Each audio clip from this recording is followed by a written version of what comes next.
या अल्लाह, ये क्या हो रहा है?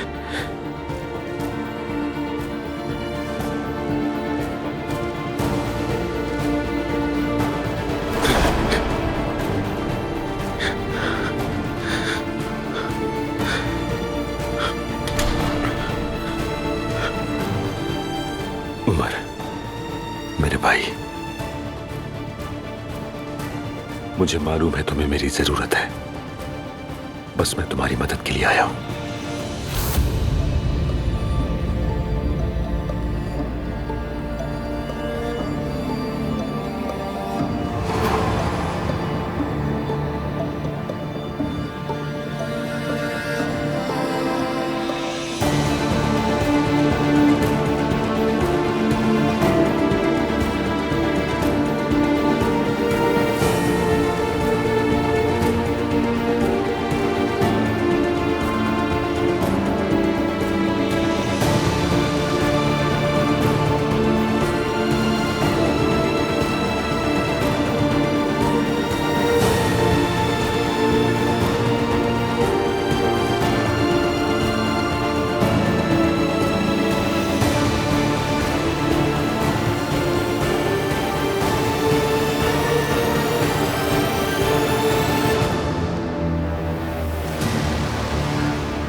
मुझे अभी भी यकीन नहीं आ रहा है तुम यहां मेरे सामने बैठे हो, वो भी जिंदा सलामत।